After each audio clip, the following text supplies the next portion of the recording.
Hey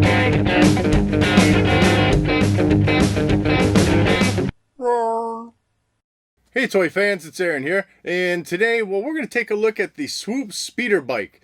Picked this up in 1996 as part of the Shadows of the Empire line.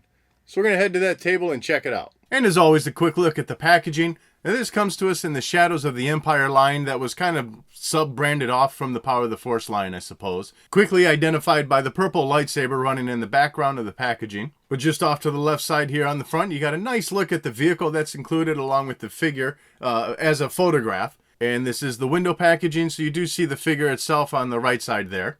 Now this was released for $9.99 at retail, regular stores, but I picked this one up at KB, where it seems that you always paid a premium at that store. Maybe that's why it's no longer around. But anyways, I picked this one up for $12.99 at that store. The sides of the packaging, again, is this time all match what you see on the front.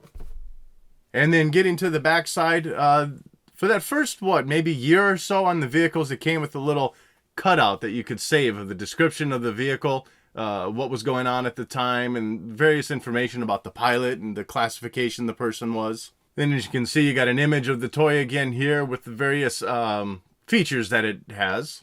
And then along the bottom half, you see the other vehicles and figures that were sold separately at the time. Taking it out of the packaging, we'll take a look first at the vehicle itself.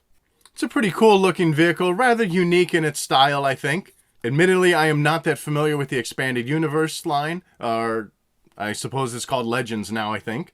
I'm pretty sure I played the video games associated with this one, but that was a long time ago and I don't remember many details. But anyways, back to this vehicle. It's nice red and gray look to it, and you do have some weathering on the front. Looks like maybe it's possibly sand or something along the front fins there. And I'll spin it upside down in a little bit, but you'll see it runs along the bottom as well. And then around that front engine area at the main body, you got a little bit of black painted through there. There's a little bit of detailing in the engine compartment here, painted black, or rather molded in black plastic.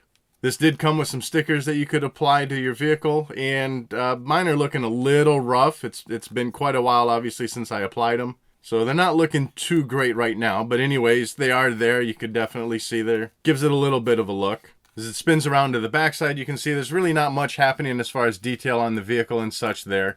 You do have this little, I guess what looks to be an engine flame or something. Again, the sticker just isn't showing through on mine. And then on the right side of the vehicle, you got this gray wing, I suppose. Wing might be the wrong word, a fin or something, but anyways, that raises up, and you can shoot out the proton torpedo there. Let me get this off the turntable here, and I can show you this in action. That raises up. And even this little gray part here on the other side raises up as well.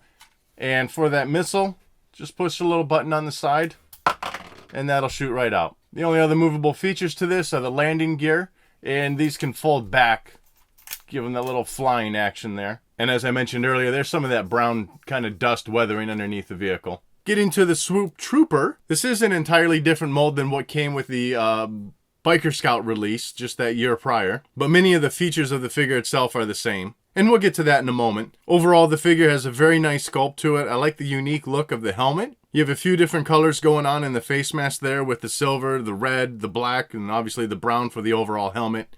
And the painting looks very nice through there. Getting through that chest area where it's more of I suppose a light tan color. You've got some silver paint applied through the neck area and a couple spots on the chest to make that armor look like it's been worn a bit. It's kind of seen some action. This belt strap painted around, dark brown, a little silver there, looks very nice. And as you can see, that painting for the brown strap runs through the arms and around to the back side also. And you also have some nice detailing with these wrist guards on his forearms. Getting through that waist area, you've got a holster kind of painted in, molded in there on both sides of his legs. A little bit of belt detailing as well. You can see some pouches and such molded in there. And a nice red line painting down the sides of his pants. And then getting to the boot area, looks like he's got some big hefty winter boots on. But anyways, again, lots of nice detailing through there. And we're going to get into its articulation. Looking at the head first, this is just like the Scout Trooper that was released at the time. Good range of motion for that neck going back. So as he's seated, leaning forward, still able to look forward. No motion for that head to turn side to side though. It's just an up and down movement. At the shoulder area, you're just going to get that rotation on the arms. And then at the waist area, all you're going to get is the legs going forward and back. So good range of motion through there. And then at the kneecap, these legs do bend.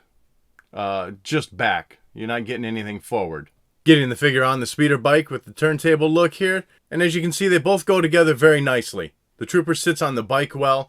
His legs stick out just a little bit, but that's not too big of a deal. The way the arms are sculpted, those hands fit nicely on the handlebars. He's able to have a nice good seated position, and that extra range of motion in the neck allowing him to look forward. He's not as crouched down though as the Scout Troopers are on the speeder bike, so the added articulation isn't such a big necessity, but it's still nice that it's there.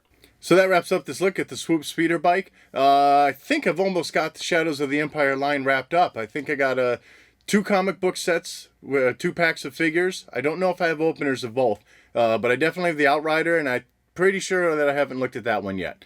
So anyways, let me know what your thoughts are on this set in the comment section below. And as always, thanks for watching.